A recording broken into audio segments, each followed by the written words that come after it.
Elle a commencé ici sur le mur, sur le plafond, là où il y a un fil électrique. Et ça allait aller jusque dans la fixture du plafonnier. Les problèmes s'accumulent depuis quelques mois dans ce logement du secteur Sainte-Flore à Shawinigan.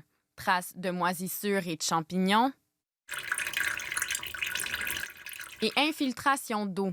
On disait, attendez, ça va sécher, attendez, ça va sécher. Fait que j'ai jamais personne qui est venu me voir. Quand je suis revenu dimanche, puis là que j'ai vu l'eau encore qui coulait de ma lumière du plafond, j'ai fermé le breaker immédiatement. Dès le lendemain, il quittait avec ses effets personnels. Donc, on passe plusieurs semaines à ramasser de l'eau.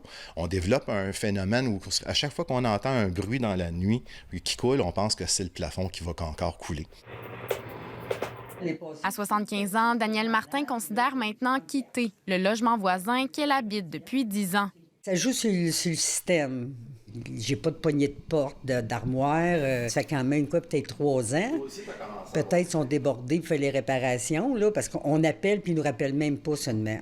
Les locataires craignent d'avoir développé des ennuis de santé en lien avec l'exposition à la moisissure. On se lève le matin, on mouche du sang. J'ai la grippe à répétition. Je n'ai eu une il y a 2 semaines. Ça a recommencé encore de plus belle.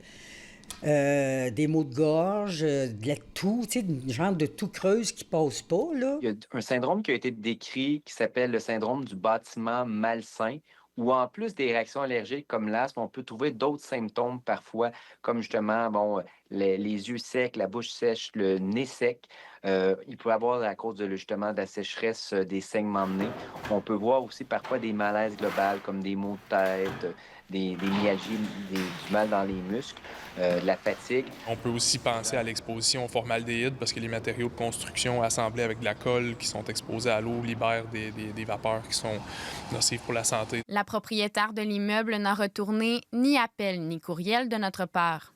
Ici Cassandra Lebel, Radio-Canada, Shawinigan. Question de jour, on venait de louer.